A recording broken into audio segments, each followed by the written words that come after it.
without any further ado, we would like to bring on our first panel for the day. Please welcome to the stage President and CEO of Marsh McLennan Private Client Service, Pete Walther, who is joining us specifically at this early hour so that he can get on a plane to Miami right after this. And our gold sponsor, Deborah Stavis, who is the founder and CEO at Stavis Wealth Transfer Solutions and is joining us from Houston. Please welcome them to the stage, friends.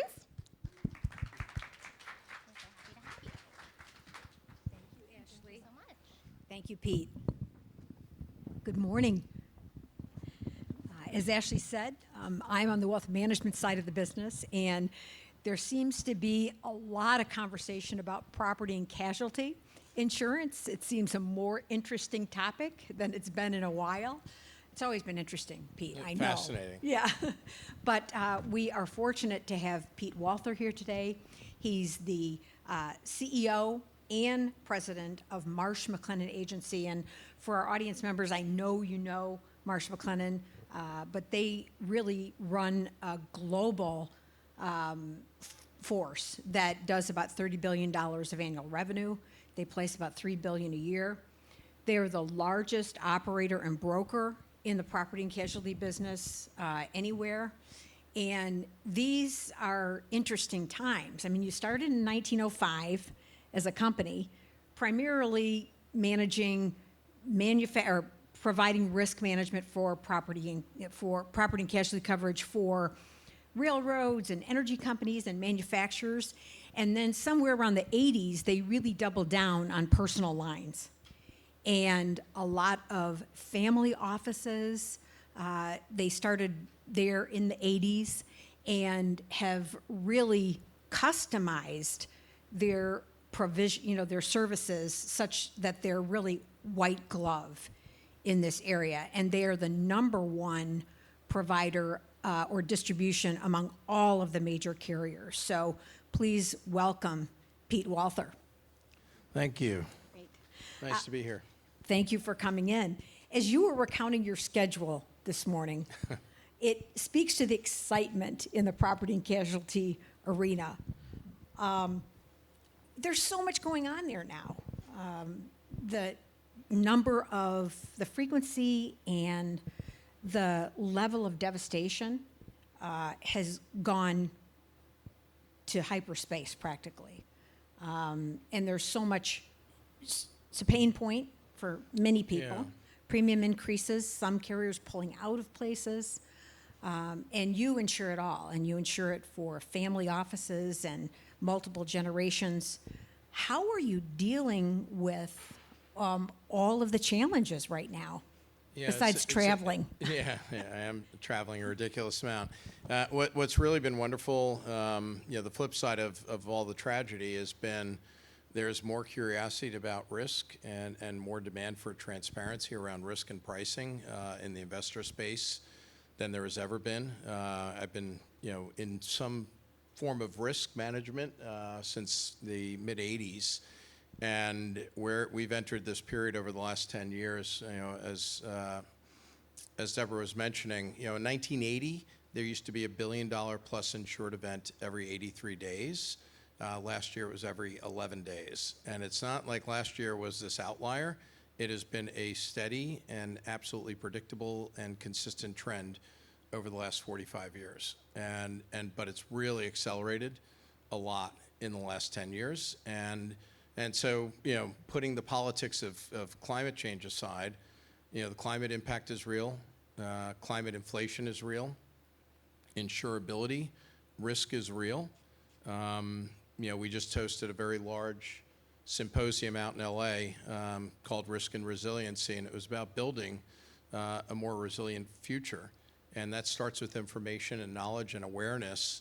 And from our perspective, we're, as Deborah said, in 1980, we were the pioneers in starting recognizing the unique needs of family offices, and before even the insurance companies did. And we have led that space for 45 years uninterrupted, which is really cool. But we have to keep evolving and innovating, and we're really leaning into the subject of resiliency and working with families and investor groups, builders, developers, even community-based programs now that target resiliency because it's absolutely critical. If you don't have, if you know, without insurance, you will really struggle from an investability standpoint. So we believe insurability equals investability, and people have to be smarter and more aware. And it's a top-down issue in terms of, you know, governments and various stakeholders, whether it's land management, infrastructure management, building codes, you know, regulatory issues. All that has to happen, but it also has to be social change.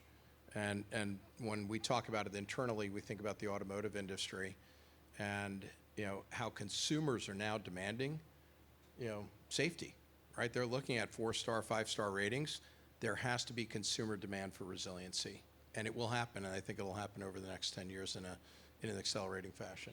The Risk and Resiliency Financial and Climate Literacy Symposium was one of the most great educational programs I've ever been to. And, you know, what came out of that, I think, is that a lot of people haven't historically thought about the investment implications on real estate. And you were telling me that before people even buy, you know, it's great to have a conversation with you Absolutely. about the best opportunities and not only how to construct, but where.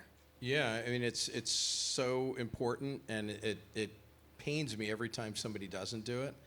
You know, we'll have a family that suddenly buys a $54 million home in Beverly Hills, and they call us the next day, or $100-something million home, and they'll call us and say, oh gosh, we just paid cash for this asset, and we forgot to call you, and it's got a cedar shake roof, and nobody wants to touch it.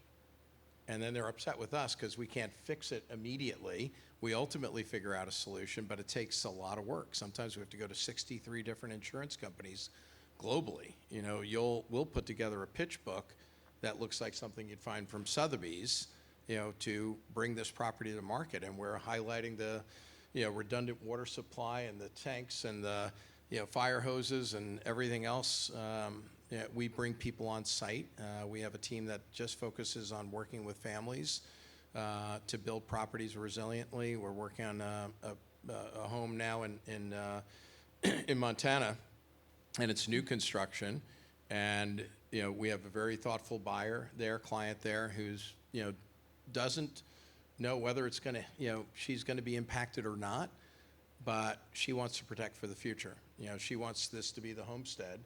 And she's building, you know, and thinking 50 years out, not 1 year out. And you have to now, right? Because it's about sustainability, because a lot of times we approach this whole insurance question like the ocean's always going to be where it is, and homes will always be made of wood.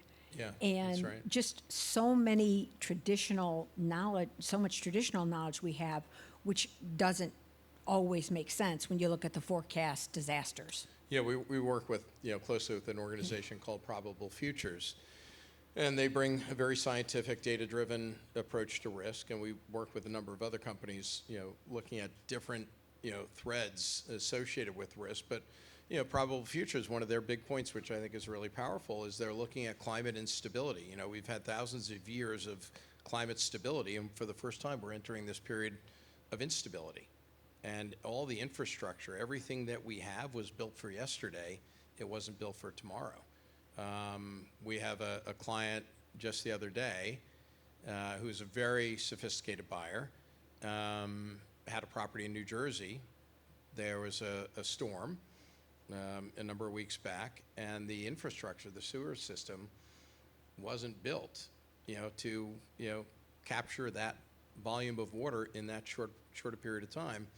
And, you know, it went onto their property and caused, you know, significant damage. It wasn't, you know, a named storm. It was just an event. But the basic infrastructure that we've relied on is sometimes not capable of that. I lived in Australia for almost 10 years, and they built a new suburb, you know, in Western Sydney. It was a great development project, thousands of residential units. But they didn't appreciate just how being, 15 miles inland, how hot it was going to be. And the asphalt was not built for the temperature. The building materials were not built for the temperature, all the reflective heat. It made it virtually an unlivable suburb. So where and how you buy is Yeah. very important, more than ever. And, traditionally, you had to buy insurance if you had a mortgage. It was just required. That's right. A lot of people are paying cash for really valuable homes. Technically, they don't need insurance. But how do you help them, and what kind of tips are there for homeowners, especially of large estates, to kind Yeah. of manage the risk and manage the challenge? So we have families with, we have multi-generational families that own 149 homes. We have, single generation families that own 54 homes, and substantial values. Chairmen, CEOs of global private equity firms, and those conversations, I love those conversations. There's one conversation I'm thinking of right now. It's the chairman of this global private equity firm had his son and his son-in-law, who are both, one's in wealth management and one's in real estate investment, on the call. And it was a really sophisticated conversation. It was really cool.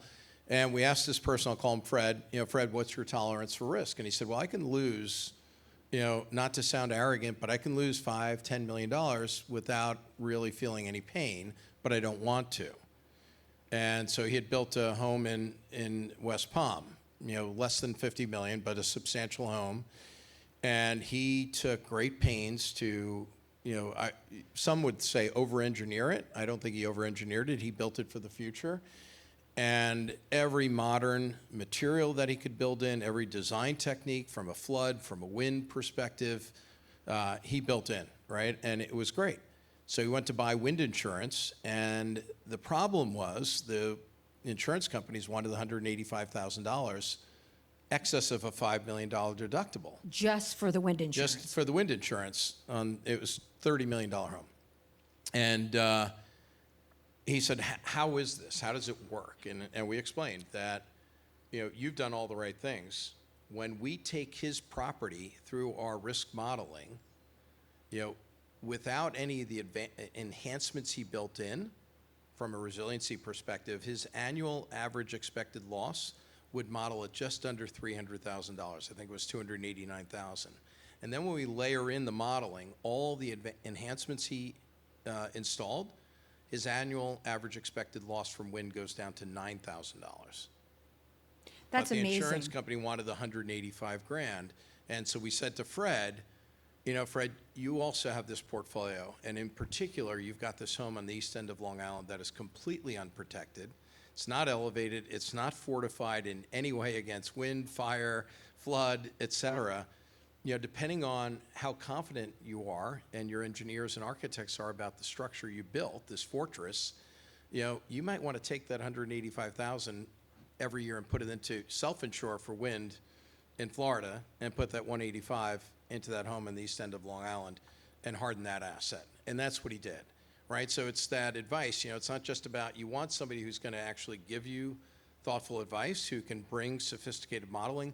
The modeling we use is what we use for our commercial real estate portfolios. For large companies, could be an IBM, a GE, that's the type of modeling that we're bringing, but we're bringing that same risk management approach to, individuals, ultra high net worth individuals. And is this AI enhanced? AI enhanced, I think, is, I would say that is not yet, but Okay. it is inevitable, and it's happening real time right now, as you all know, in every industry. But I think what is going to happen is the information arbitrage is going to flip a bit, right? So individuals that, used to know a lot more about their risk, or insurance companies knew a lot more about an individual risk. Now there's just going to be massive real-time transparency about risk. And you're going to see risk built into pricing. And so there's going to be risk-adjusted pricing across real estate in a way that's never existed before. There's going to be transparency about risk in a way that's never existed before. And there are going to be winners and losers. And the winners are going to be those who are the early movers who say, you know what, I need to at least have some resiliency in my portfolio. If I'm not thinking about resiliency, at some point it's going to catch up to me, and you don't want to be on the wrong side of the trade. Yeah. I think one of your advisors told me a story about even remote locations. It used to be great maybe to be way off and by yourself, but they told me a story about a house that had about a 5-mile trek up to it. Yes. And they had, no fire department Yeah. that could get there within an hour. Yeah, this is one of the most well-known families in the world, and yes, they bought a They very bought large tanks, ranch, right? And they're next to their neighbor is also one of the most iconic families in the United States, and they had this shared issue. And so we were brought in by the one family who we had the relationship with, and we have a gentleman on our team named Brad, who all he does is focus on high-valued homes and on communities as well. But they brought him in, and they're building, certifying their own fire department. And he's helping them do that and understand that, because there are a lot of issues with this property that you can't change the property, but you can treat the risk. And the wildfires in California really raised awareness, even Yeah. more so around the country. But some people do decide that the kinds of premium increases are such that they can't stomach, and I get a lot of questions about captives, Sure. for example. So Can do you we. speak to what that is? Yeah, I imagine you do. We get a lot of questions about captives, and captives are tricky. A number of things, create complexity. You've got different captive domiciles have different regulations, onshore and offshore domiciles. I used to have a responsibility for our global captive business as well. And then you've got ownership structures. Do you have commonality of ownership structures? And then you've got other regulations in terms of what can be covered in the captive versus not.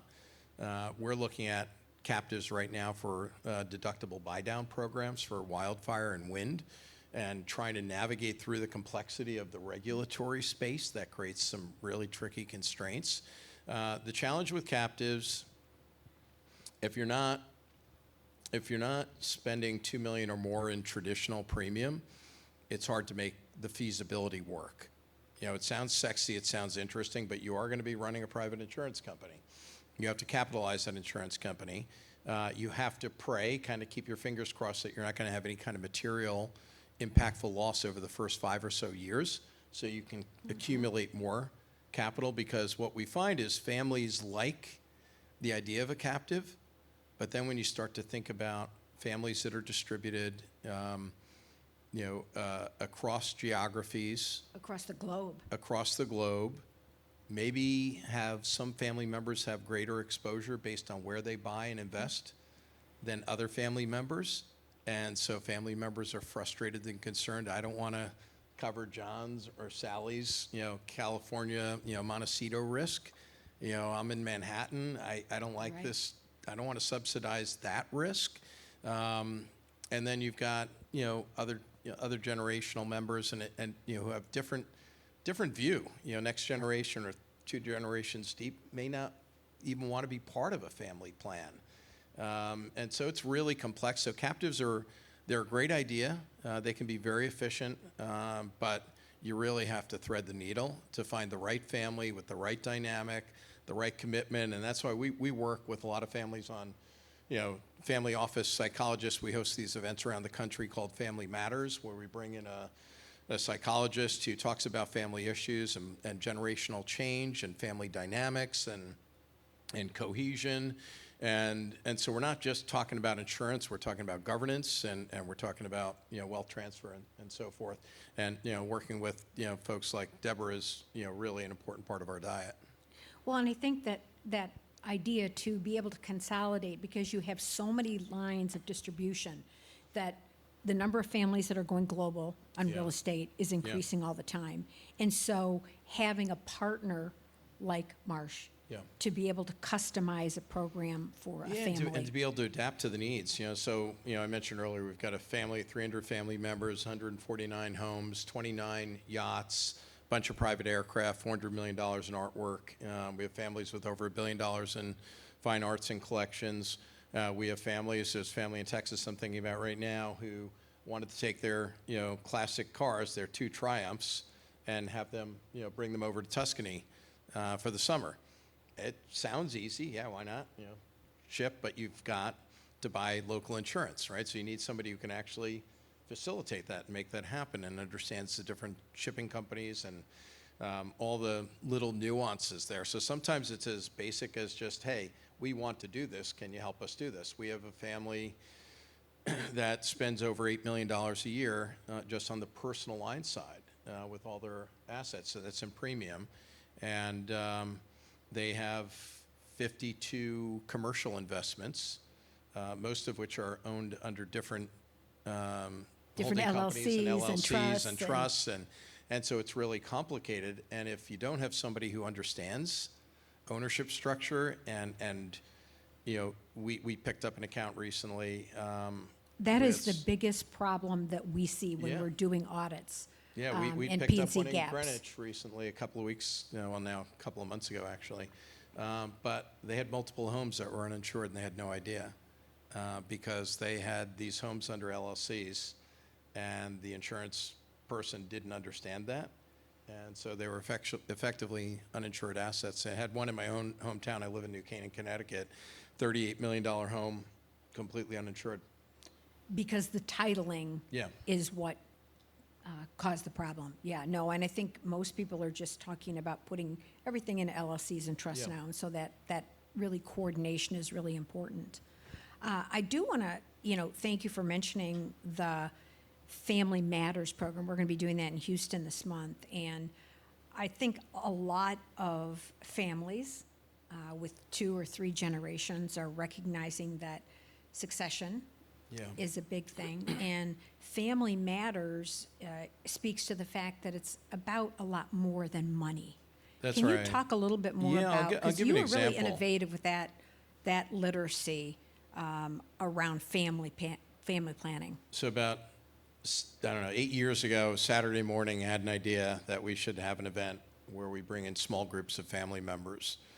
And I ran it by our global CEO, Dan, and 10 minutes later he said, I'm in, I love it. And so we hosted our first one in Santa Barbara, California, and there were about 12 families in the room. Several were, billionaire families in the 1 to 10 range. And we had this family office psychologist with us, Dr. Jeremy Laurie, and we were talking about emerging risks, right? We weren't talking about resiliency risks so much at that point in time, but we're talking about generational wealth transfer. We were talking about family risk, and insurance naturally came into play. And taxes and are often a big taxes. focus. But what yeah. was really crazy about this one that I didn't foresee happening was one family member, we were talking about cyber risk and social media risk and best practices in governance, having governance across families and helping family members understand the sensitivity of posting online and whatnot. And one family member stood up, a gentleman stood up and broke down in tears because he lost one of his children, and child was kidnapped and never returned. Another family member stood up and said, we lost our daughter, but we got her back. And then another family, young 40-something billionaires, stood up and they said, we're being extorted right now over our 15-year-old daughter. We're getting images of her at school, at soccer practice, in the mall, out with her friends, and so there are those issues too, right? It's not just about physical risk; it's emotional risk, it's generational transfer risk, it's cyber threat, it's extortion threats, and et cetera. So it's intense. Yeah, I think that it's really brave for you guys to take it on. I mean, it's not your core business, and yet it is. Yeah. So, you've been really innovative about that. I do love what you said, just dialing back a little bit on captives, because I think it's a great threshold. If you're not spending more than $2 million in premium a year, you really probably shouldn't even consider. Yeah, and we're a trying captive. to change that, but we haven't been effective in changing that yet.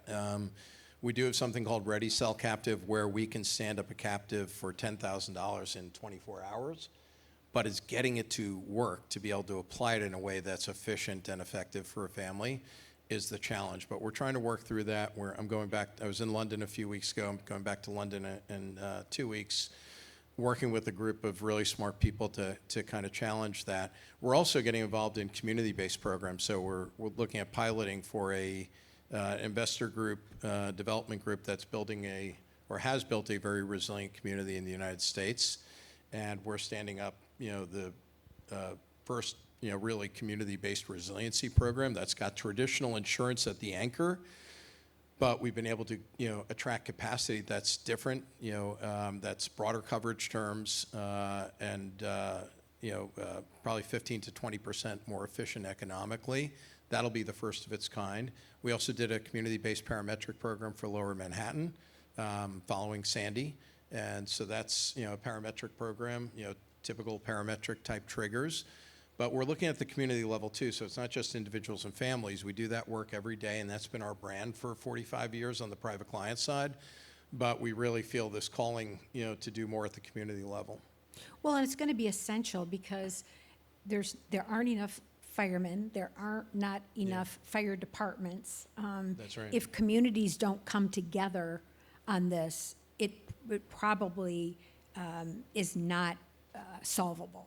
That's right. We're next week I'm in LA working with the LA Community Brigade, which is a gentleman named Keegan Gibbs who started up something called the LA Community Brigade, and it's like 7 different brigades that are community members. They're lawyers, they're general counsels, they're investors, they're wealth advisors, CEOs who are, getting together to protect their neighborhoods.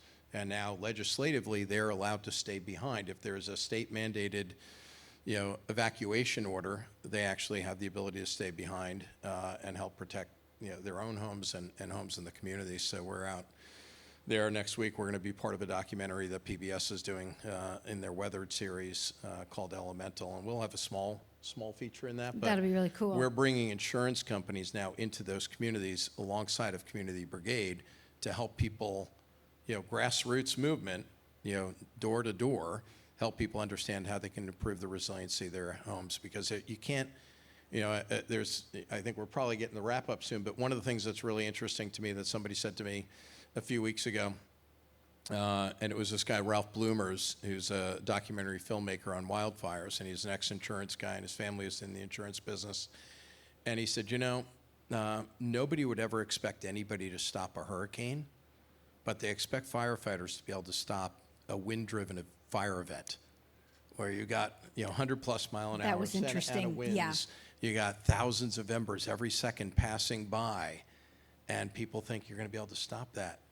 People have to start thinking and understanding you can't stop a hurricane, you can't stop the wildfire, but you can prevent the devastation.